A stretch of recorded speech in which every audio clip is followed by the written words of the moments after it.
First Lady Alaafin, and the rest of the activists.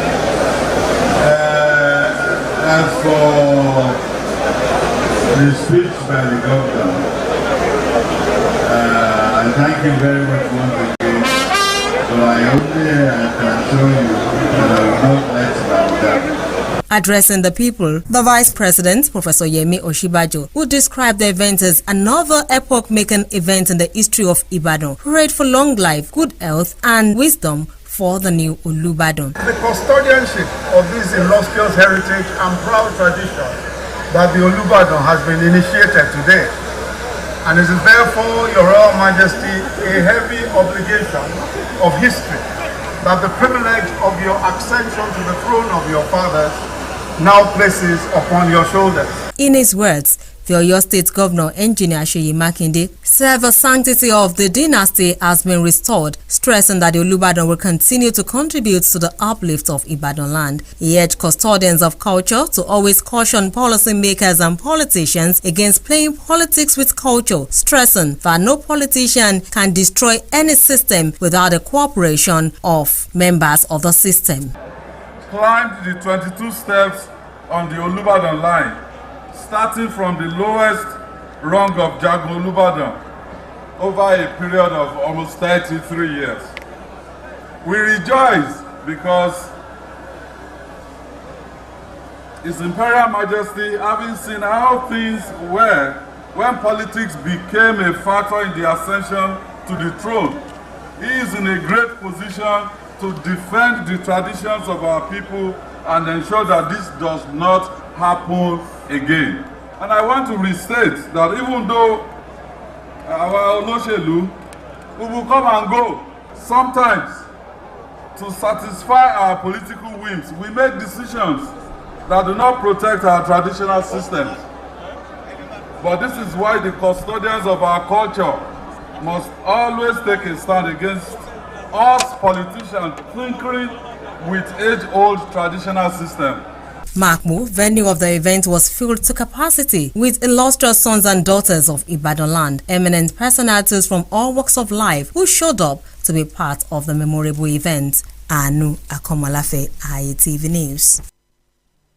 In the meantime, the 42nd Olubadan of Ibadan land, Oba Olalekan Balogun, has assured the people that he will not let them down. Balogun made the pledge today shortly after he presented a staff of office by Governor Seyi Makinde. Oba Balogun also called on the people to support traditional rulers and the state government in strengthening the security architecture in Ibadan land and Oyo State at large. The Oba commended all eminent personalities, including traditional rulers, serving and former governors, and National Assembly members present at the event. Meanwhile, as dignitaries gathered in Ibadan to celebrate the coronation of the 42nd Olubadan of Ibadan land, stakeholders have urged the Olubadan to ensure his reign brings peace, growth, and development to the land. The latest known today in a chat with Ayodele Fakeye. The report. There is no denying the fact that for a city with rich tradition and cultural heritage such as Ibadan, expectations are high as dignitaries gather to celebrate the coronation of the 42nd Olubadan of Ibadan land, His Imperial Majesty Oba Mohud Olalekan Balogun Ali Okunmade II. This may not be unconnected to the Olubadan of Ibadan land, Oba Olalekan Balogun's unique admixture of cognate experiences in diverse fields such as social activism, academia, media, partisan politics, among others. Speaking on the expectations of the 42nd Olubadan, the former President General of the Central Council of Ibadan Indigenes, Yemi Sholadoye, while congratulating His Imperial Majesty Oba Olalekan Balogun, who is also a doctorate degree holder, said the wealth of knowledge of the Olubadan of Ibadan land will bring about progress to Ibadan land. I wish our new Olubadan a successful tenure in office. I wish that his experience in politics, his experience in the academics, and his experience overseas will all come to bear for the progress of Ibadan land. Similarly, the Agbakin Iyalode of Ibadan land, Chief Mutiat Ladoja, in a goodwill message, enjoined the Olubadan of Ibadan land to ensure his reign brings peace and development to Ibadan land. You should see all Ibadan people as his people. He should let love radiate. He should always have a listening ears. When they bring any complaint, he should be ready to solve it for them. He should not discriminate. Whether he was fighting with someone before, this is the time that everything has to be settled, and he should see himself as a father for all. On his part, the former prelate of Methodist Church, Nigeria, His Eminence Prelate Ola Makinde, urged the Olubadan of Ibadan land to always act in accordance with the dictates of God. I will advise him to seek the face of God always. That's what Solomon did. That's what David did. He should rule with the fear of God. He should rule with the fear of God, and let there be religious harmony and social harmony in Ibadan land.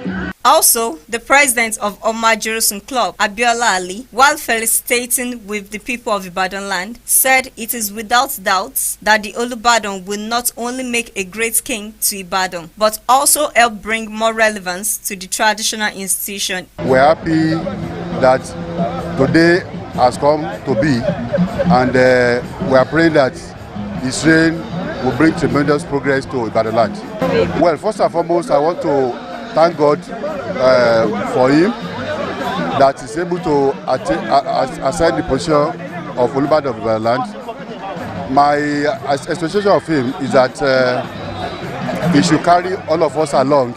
He should carry us along. We are ready to cooperate with him fully because all of us have passion for Ibadan and want Ibadan to be great. So we want to say that all of us are going to support him, and I also want to enjoy the indigenous of Ibadan and non-Ibadans to cooperate fully with Olubadan. On her part, the first daughter of the Olubadan of Ibadan land, Princess Funmi Oshinowo, while congratulating His Imperial Majesty, Oba Olalekan Balogun, said, "It is a thing of joy that the dreams of the Olubadan came to fruition." I feel happy for him because that's always been his dream, and I pray for more long life and peace in his reign. The Olubadan of Ibadan land, Oba Olalekan Balogun, in 1989 joined the Olubadan line, and after 33 years became the 42nd Olubadan of Ibadan land. Ayodele Fakeye, ITV News.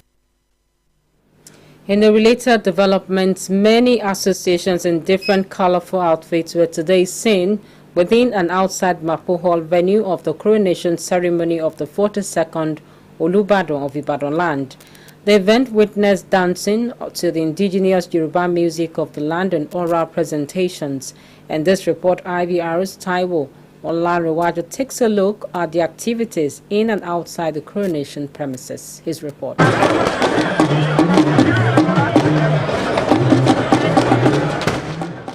Coronation is a ceremony whereby a sovereign is inaugurated into office by receiving upon his head or her head the crown, which is the chief symbol of legal authority. Aside from the crowning, a coronation ceremony may comprise many other rituals such as the taking of special vows by the monarch, the investing and presentation of regalia to the monarch, among others. Such is the occasion as thousands of colorfully dressed people march through the ancient streets of Ibadan to witness the coronation ceremony of the 42nd Olubadan of Ibadan land, His Imperial Majesty Oba Maud Olalekan Ishola Balogun Ali Okunmade II.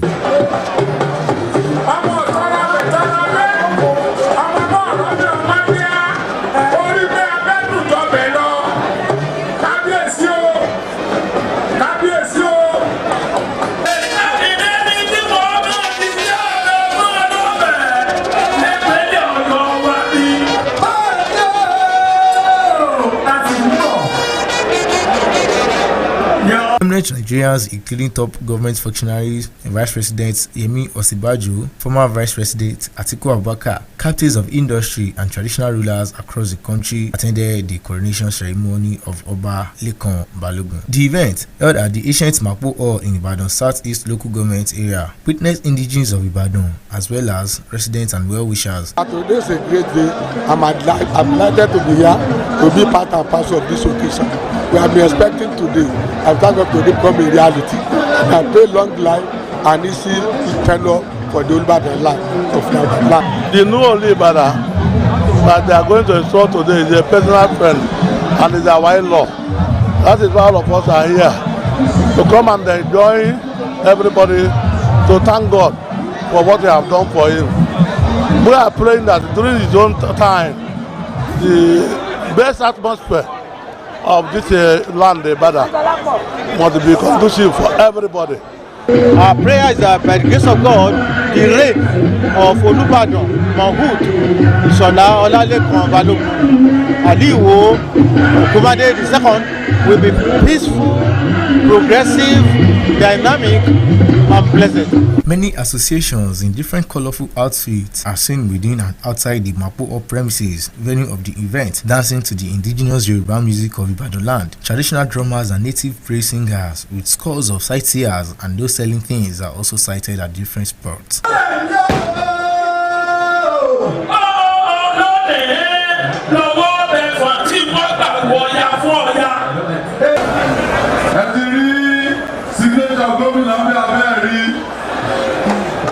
So I hereby present the instrument of office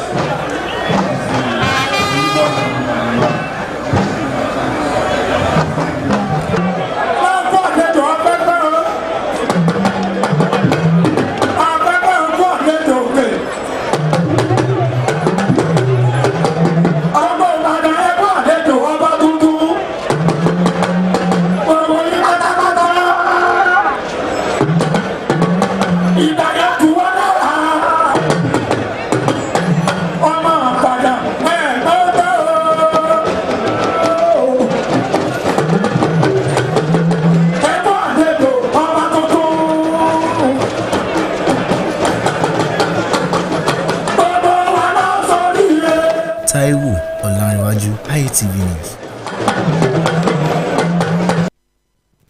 Away from that, the Industrial Training Fund (ITF) has called for collaboration between public and private sectors to ensure the availability of manpower with appropriate technical and vocational skills. In a statement in Abuja, the Director General of the fund, Joseph Ari, said the country is facing the challenges of unemployment, poverty, and rising criminality. Ari noted that now is a time for the country to invest in skills acquisition as a veritable alternative to bring their problems to manageable levels. Ari added that the technical and vocational education training project of the fund has achieved significant milestone despite the numerous financial and social-cultural challenges since its inception. He, however, called for stronger support from critical stakeholders, saying the project can potentially become an antidote to socio-economic challenges currently faced by Nigeria. In our dear country, Nigeria, which has one of the fastest growing populations, the problems of unemployment and poverty have assumed the form of rising criminality and other social vices that are witnessed across the country on a daily basis. But unlike other countries, several surveys have revealed that rather than the absence of jobs, it has more to do with the absence of technical skills, coupled with skills mismatch that has led to a situation that even where vacancies exist, there are arguably no qualified Nigerians to man them. And this is a very sad commentary, that in areas where the jobs are available, you don't have Nigerians with the requisite skills and technical know-how to handle them. It was with a view to resolving these that the Industrial Training Fund (ITF) and the Nigeria Employers Consultative Association (NECA) gave birth to the Technical Skills Development Project (TSDP), which is a joint initiative of the two agencies. Its overarching objective is to promote the availability of manpower with appropriate technical and vocational skills to meet the identified needs of the industry and of our dear country. While these challenges have limited the potential of the TSDP project, we firmly believe that with stronger support from all critical stakeholders, including all of you gathered here this morning, the members of the Fourth Estate of the Remi in particular, more can be achieved. With greater support, the project can potentially become a major antidote to unemployment, youth restiveness, low disposable income, skill shortages and mismatch, and other socio-economic challenges currently faced by our dear country, Nigeria. The Inspector General of Police, Usman Baba, has barred all police officers of Mufti from carrying out stop and search at checkpoints and also patrol duties. In a statement today, the Public Relations Officer of the Force, Muyiwa Adejobi, said police officers must not perform the operations without putting on approved uniforms. Adejobi said the move becomes necessary to sanitize the operational engagement of the force for better human relations. In another development, the Cross River State Police Command says it will not tolerate another NSAS protest in the state, even as it wants those inciting such move to be ready to face the full wrath of the law. Addressing newsmen in Calabar today, the Police Public Relations Officer, Irene Ogbo, noted that the command will ensure utmost professionalism on the part of its officers in the discharge of their duties. Ogbo revealed that the command has received reports that some elements are inciting youth to carry out a second protest against the police. Irene, however, warned that the command will not fold its arms and watch hoodlums take a second advantage of the people, as anyone caught will be punished. The Defense Headquarters had neutralized over 22 terrorists in offensives carried out by the troops of Operation Wildstroke in Benue State. In a statement, the Director of Defense Media Operations, Bernard Oyuko, explained that the troops raided the hideout of the bandits in Ulcom local government area of the state. Oyuko added that another troops on patrol and clearance operations also encountered bandits in Niger State and neutralized 7 bandits while recovering 3 AK-47 rifles. Now we look at Operation Hadinkai.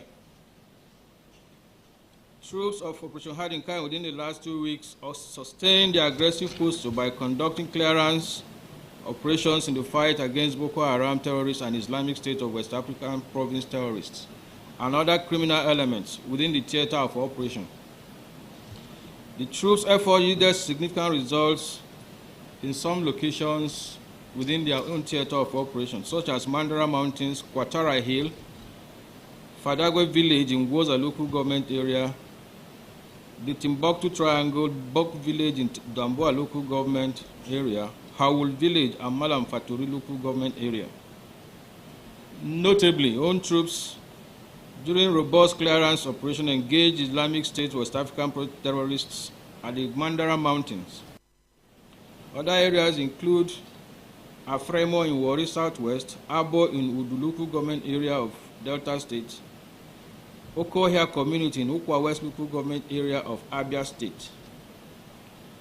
Within the same period, on a cumulative note, troops discovered and destroyed illegal refining sites, about 30 in number, 29 cooking ovens, 9 receivers, 12 coolants, 73 storage metal tanks, 248 polythene bags containing illegally refined oil, 16 boilers, 14 wooden boats, 12 dugout pits, 2 speedboats, 4 trucks, 1 bus, 44 drums of automotive gas oil, 3 outboard engines, 1 Beretta pistol, 3 locally made pistols, 8 explosive devices, and evacuated about 57 galvanized pipes and arrested 25 economic saboteurs. The Nigerian Security and Civil Defense Corps has trained 100 personnel on arms handling in Kogi State. The Commandant General of NSCDC, Ahmed Audi, made this known today while speaking with newsmen. Audi affirmed that his mission is to transform the agency for good. Speaking at the passing out parade of the Corps 6 arms handling training in Lokoja, he ordered that the continuous training of officers remains a hallmark of efficiency and professionalism. Or they charged the personnel to be civil and professional in the discharge of their duties. Earlier, the commandant of NSCDC in Kogi State, Sulaiman Mafara, congratulated the graduating officers, saying the successes recorded in various operations in the state will not have been possible without the support of the Commandant General. He affirmed that the agency will continue to recruit more personnel to beef up and strengthen the Corps and enhance its capacity to confront diverse security challenges facing the nation. He reiterated the loyalty and commitment of officers and men of the command to the siege's resolve to rid the country for insecurity and all forms of criminality. In a related development, the Nigerian Navy has deployed 10 warships and 2 helicopters in a joint multinational maritime exercise comprising 31 other foreign navies.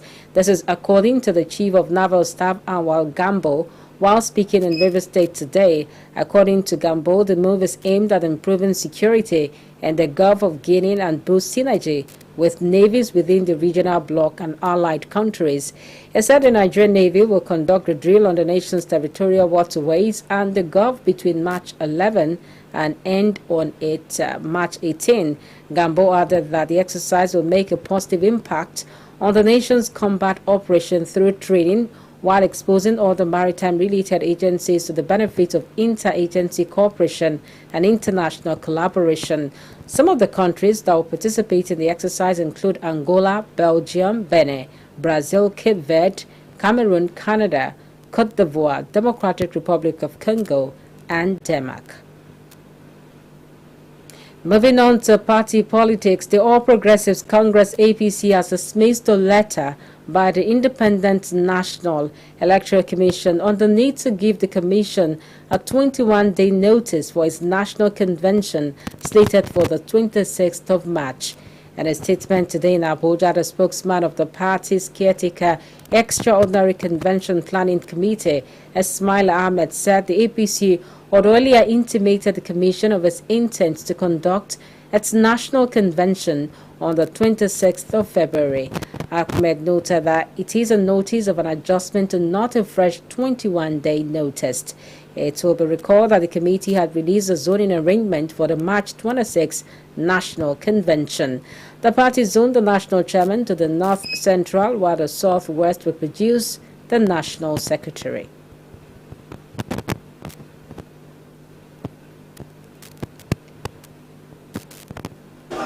After today's inauguration of the state ESCO members, we must all ready to wear our leadership gown and work hard, very, very hard, to lead this party to victory in 2023. Let us all shun factionalism and grouping that can divide our party. We must show leadership quality. We must display maturity and tolerance to carry everybody along so that we can build a united party that can face the challenges ahead of us. Our members, this is a call to service. We must be very serious. We know the situation of the party in Ogun State, and we must be ready to carry everybody along so that we can have a united front that can confront the forthcoming local government, the general election in 2023. Now, I don't want to waste time. I invite the legal officer to the Minister Hodge, on all the state ESCO members and the local government party chairmen. Yes, you have not taken note before. Have you taken any note? Please do it today. Governor Godwin Obaseki of Edo State has expressed confidence in the national chairman of the People's Democratic Party, Eyochia Ayu, saying he will return the party to power in 2023. Speaking at an event in Benin, the governor promised to work with the leadership of the party and relevant stakeholders to ensure that the PDP produces the country's next president in the forthcoming general elections. Obaseki, who charged the national chairman to focus on the future, also advised him to change the way things are being done in the party, adding that the politics played in 1999 is not the same now. He commended the national chairman for his developmental strides in party across states. The fifth batch of Nigerian evacuees from Ukraine have today arrived at the Nnamdi Azikiwe International Airport in Abuja. In a statement, the Nigerians and Diaspora Commission said a total of 123 Nigerians were evacuated from Poland, where they fled to escape the war. The commission affirmed that the evacuees were supported with $100 for transportation, as did the batches that arrived before them. In the meantime, the Ministry of Foreign Affairs has disclosed that another batch of evacuees is expected to arrive Nigeria from Hungary over the weekend. The ministry noted that a safe passage of Nigerians was made possible through humanitarian corridors established to evacuate civilians from war-torn areas in Ukraine. It will be noted that nearly 2 million people have fled Ukraine's capital, Kyiv, while hundreds of people have been killed in the war. We'll go on a break now. News Run returns very shortly. Do stay with us.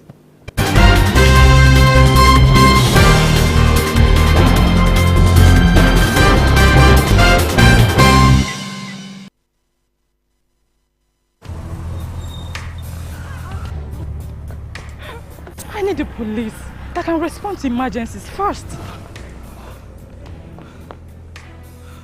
I want the equipment I need to do my job.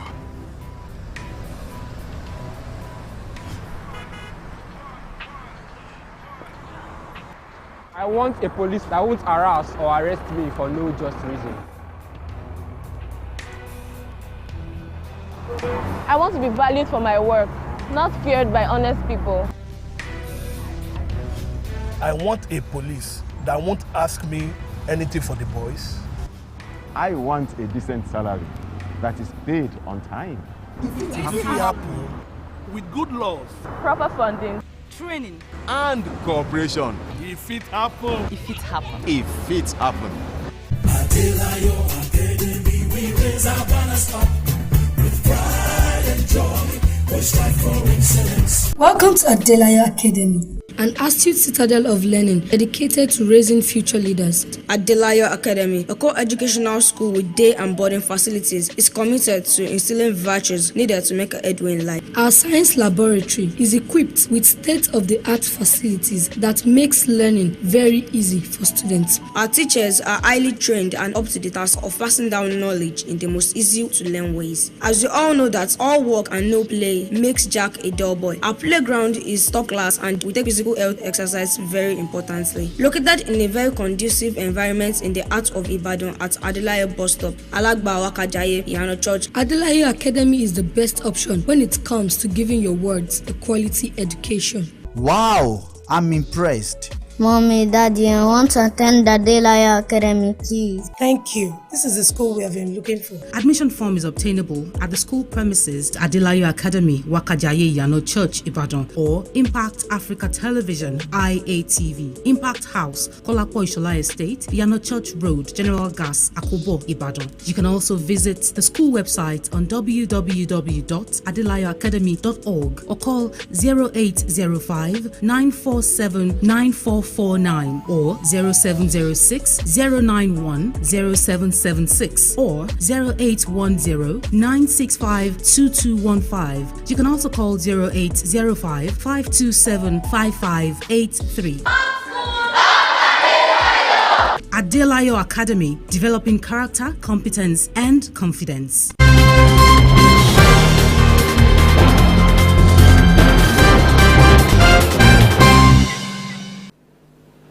Welcome back. You're still watching News Round on Impact Africa Television IATV. Now the rest of the news.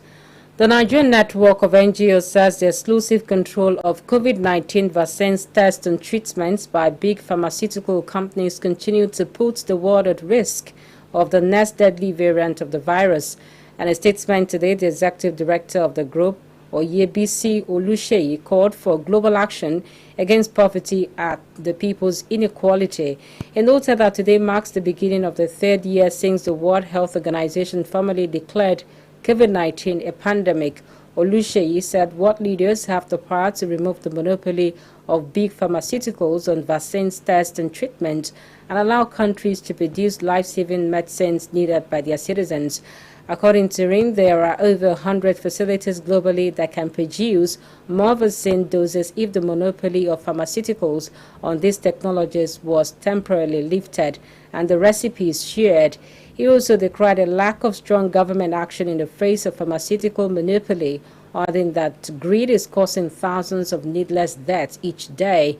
He called on government to deliver on long-awaited intellectual property waiver, compel pharmaceutical companies to share vaccine, making know-how and fund the production of regional vaccine and treatment production hubs.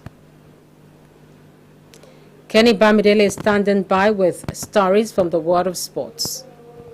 In sport, Black Stars of Ghana interim head coach Otto Addo will announce his final squad for the 2022 FIFA World Cup playoff against Nigeria next week. A member of the Black Stars management committee, Karim Guruza, revealed that Addo will submit the list for the perusal next week. Most of the players who featured for Ghana at the African Cup of Nations will be named in the team. The Black Stars will host Super Eagles on Friday, 25th of March at the Cape Coast Stadium before traveling to Abuja for the second leg in 4 days' time. In Europe, Liverpool coach Jurgen Klopp has spoken out in support of the UK government decision to sanction Chelsea owner Roman Abramovich. Abramovich's assets were frozen yesterday due to his links with Vladimir Putin in light of Russia's invasion of Ukraine. Klopp admits he has sympathy for Chelsea boss Thomas Tuchel along with the players and staff, but says the decision to sanction their Russian owner was the right one. I feel for him and the players because it's obviously not a situation or the end for probably all the employees at Chelsea because it's nothing they are responsible for, but what happens around. I think there's one man is really responsible for that, and that's Vladimir Putin in the first place. And I don't know about Roman Abramovich's role in all these kind of things, but over the years you could guess that maybe he's pretty close. And then I think what the British government did is right, to be 100% honest. Meanwhile, Klopp says Mohamed Salah's future at Liverpool is still uncertain, but remains relaxed regarding the ongoing contract saga surrounding the Egyptian. Oh, of course we cannot do much more. That's how it is. But it's not about. I don't think it's about that. It's a decision between. I think meanwhile it's Mo's decision very much. I think the club did what the club can do. That's how it is. It's not nothing. Salah has been in outstanding form for the rest this season after scoring 27 goals across 34 games in all competitions, but his current deal at Anfield expires in June 2023. Liverpool are back in the Premier League action tomorrow when they travel to the South Coast to face Brighton and Hove Albion. Still in the English Premier League, Liverpool defender Joel Matip has been named Player of the Month for February, becoming the first Cameroonian to win the award. The Liverpool centre-back played every minute and made an impact at both ends of the pitch as the Reds won all 4 of their matches during the month, closing the gap to the champions, leaders Manchester City. Matip contributed 3 clean sheets, only conceding 1 goal in February. For the manager of the month, Eddie Howe has claimed the award after guiding Newcastle through the month unbeaten. Howe wins the accolade after leading his side to 3 victories and a draw in 4 February matches. Crystal Palace attacker Wilfred Zaha has won February Goal of the Month award for his magnificent curling strike against Norwich City. The Crystal Palace star collected the ball on the left wing and caught inside, beating defender Placheta before unleashing a whipped effort in the far corner from just outside the penalty area. And that is all we have for you from the world of sport. I am Kenny Bamidele. Good evening. On the foreign scene, Russia's President Vladimir Putin has called for foreign volunteers to be able to fight against Ukraine forces. Speaking at a Russian Security Council meeting, Putin said those who wanted to volunteer to fight with Russia-backed forces should be allowed to. It will be recalled that the nation's defense minister Sergei Shoigu had earlier announced that there are 16,000 volunteers in the Middle East ready to fight alongside Russia-backed forces. Shoigu had also proposed handing over captured Western anti-tank missile systems to Russian-backed rebel fighters in Ukrainian regions of Lushansk